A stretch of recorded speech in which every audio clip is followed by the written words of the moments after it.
a otra perla de la palabra. Que el Señor les bendiga, tengan un buen provecho y gracias por conectarse. A propósito del fin de año, quiero compartir el tema que le hemos puesto propósitos. ¿Qué es un propósito?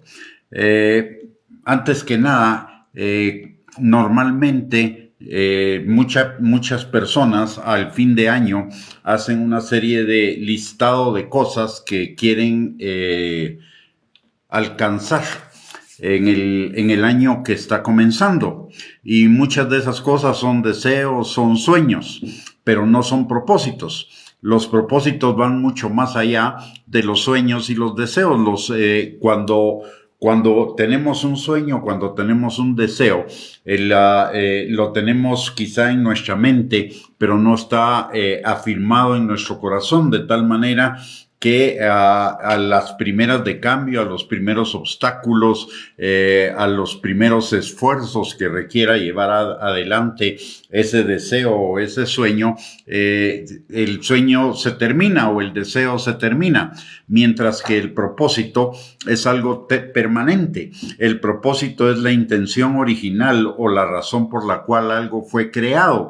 En nuestro caso, nuestro propósito es la intención original de Dios, la determinación y el deseo de Dios que Él tuvo cuando nos dio la vida. Recordemos que la palabra en el Salmo 139, 13 al 16 nos recuerda que cuando estábamos en el vientre de nuestra madre, el Señor estaba ahí viendo cada una de las cosas que estaba siendo formada para que cumpliéramos el propósito que Él tenía para cada uno de nuestros días. Y por el otro lado, la palabra en Efesios capítulo 2, versículo 10 nos recuerda que somos hechura suya, creados en Cristo Jesús para buenas obras, las cuales Él preparó de antemano para que anduviéramos en ellas.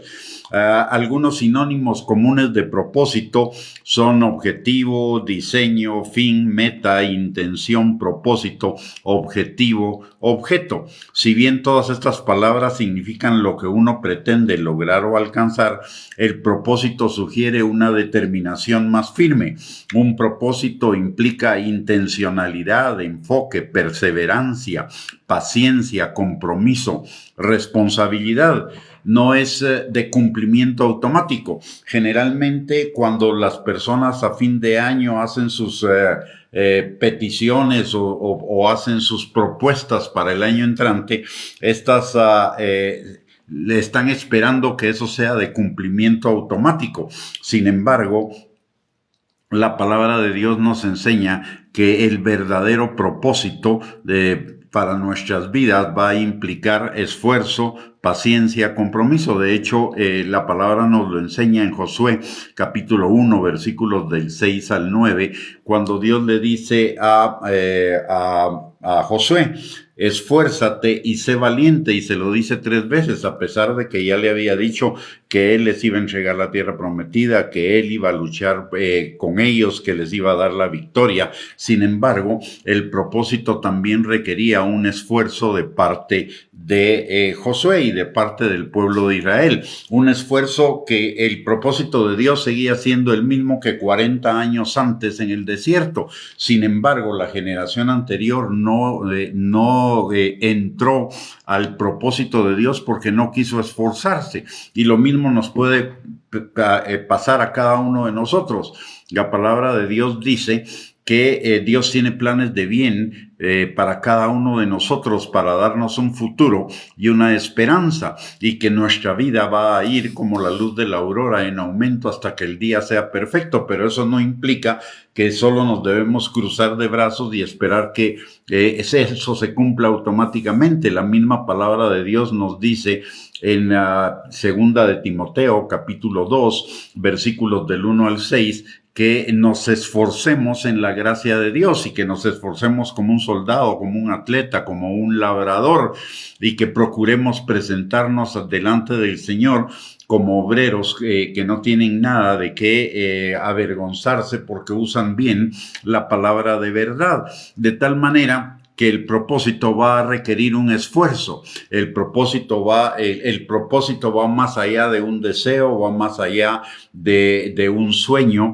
El propósito se convierte en una visión, se convierte en una meta, se convierte en un plan para que se realice y requiere de nosotros estar enfocados, requiere de nosotros esfuerzo, requiere de nosotros paciencia, perseverancia.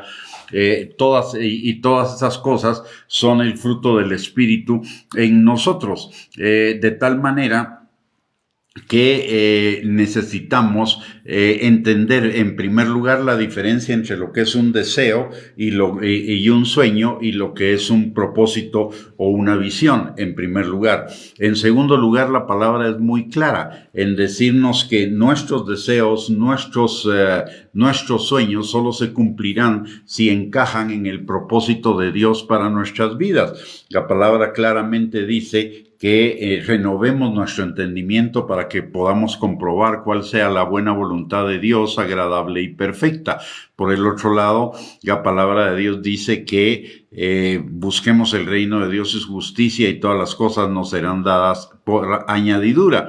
Y en tercer lugar, la palabra de Dios nos dice que sus planes son los que permanecen. Muchos planes hay en el corazón del hombre, muchas ideas hay en el corazón del hombre, pero solo los planes de Dios son los que se van a cumplir en nuestras vidas. Y por el otro lado, también la palabra de Dios nos dice que nos deleitemos en el Señor y Él nos concederá los deseos de nuestro corazón. Es decir, necesitamos anteponer el propósito de Dios para nuestras vidas a nuestros deseos, a nuestros sueños, a nuestros quereres. Necesitamos, no simplemente se trata de querer algo, se trata de querer aquello que Dios quiere para nosotros, que es lo que verdaderamente se va a cumplir.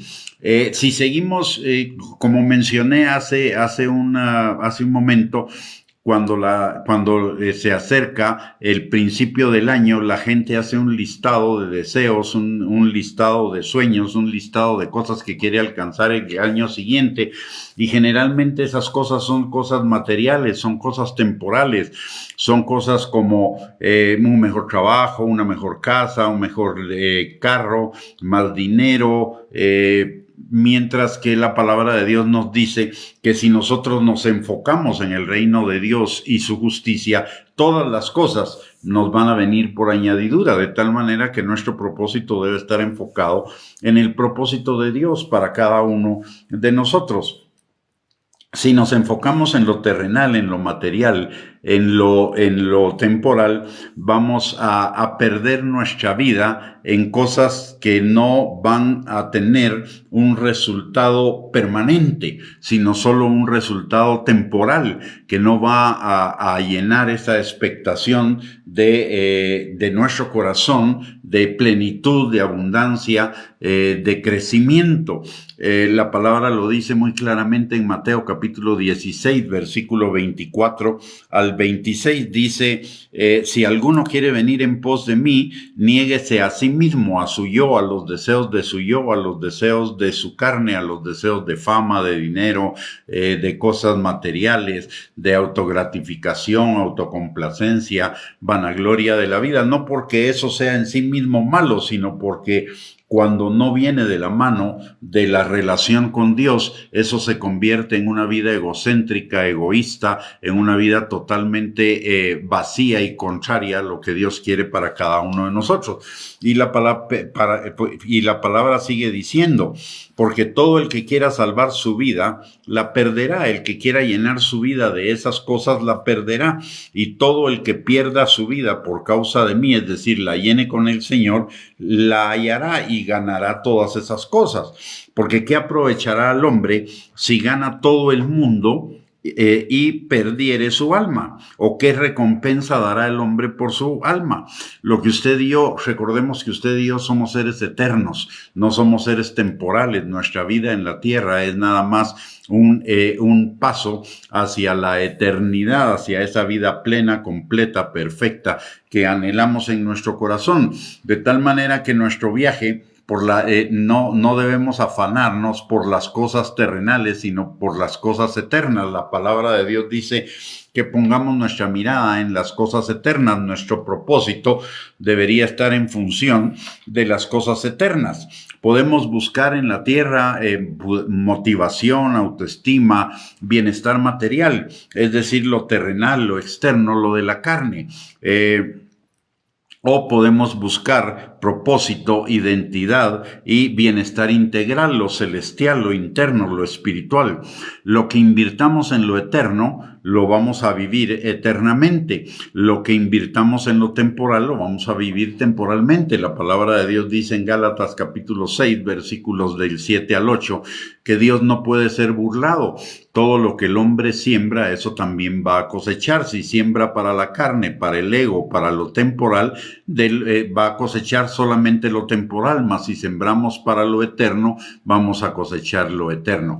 De tal manera que este es un buen tiempo para reflexionar acerca de cuáles han sido los motivos de nuestra vida hasta el día de hoy, si verdaderamente nuestro motivo ha sido Cristo o nuestro motivo ha sido lo terrenal y lo temporal, y reenfocarnos para que nuestra vida en el 2025 vaya orientada a lo eterno y no a lo temporal, de tal manera que no importa lo que suceda en el 2025, usted y yo, si estamos en Cristo, la vamos a tener bien.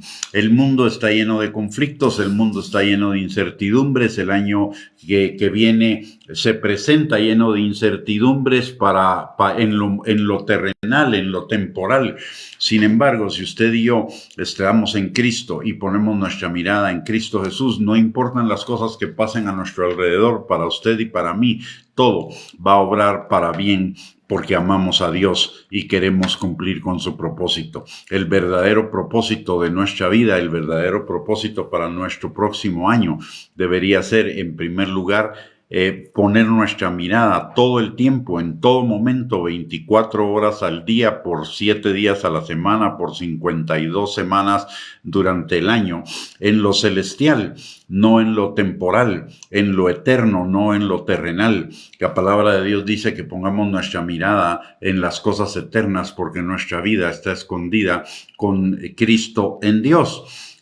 Y de ahí viene nuestro socorro. La palabra dice en Hebreos capítulo 4, versículo 16, que nuestro socorro viene del Señor, que tenemos libre acceso al trono de su gracia para encontrar misericordia y gracia para el oportuno socorro, porque nuestro socorro viene del Señor, que hizo los cielos y la tierra, no de lo temporal, no de las circunstancias, no de lo que pueda pasar a nuestro alrededor, sino de lo que Dios ha determinado para usted y para mí en el 2025. Y lo que Dios ha determinado para usted y para mí en el 2025 es que busquemos el reino de Dios y su justicia, y que busquemos hacer su voluntad para que podamos entrar en la plenitud de las bendiciones de su reino y nuestra vida vaya en aumento y nuestra vida sea adelante en los planes que Dios tiene para cada uno de nosotros, planes de bien y no de mal, para darnos un futuro y una esperanza. Sembremos en el propósito de Dios nuestra vida en el 2025 y nos irá con toda seguridad bien en todas las áreas de nuestra vida, no solo en algunas, sino en todas las áreas de nuestra vida. Si le entregamos nuestra vida al Señor, tendremos de Él, cosecharemos de Él la plenitud de su vida, de su gloria. Recordemos lo que dice la palabra en Colosenses capítulo 1, versículo 27. Cristo en nosotros, la esperanza de gloria. Muy bien, con esto hemos llegado al final de esta perla de la palabra. Recuérdese, el propósito es la meta, la visión que Dios tiene para nuestras vidas, y eso requiere esfuerzo, requiere perseverancia, requiere enfoque, requiere decisión. Así que deseo un 2025 lleno de todas esas cosas, y un 2025 donde el propósito de Dios para su vida sea más manifiesto que nunca, y las bendiciones de Dios para su vida sean más manifiestas que nunca. Que el Señor les bendiga, les guarde, que tengan una bendecida tarde, y muchísimas gracias por conectarse. Bendiciones para todos.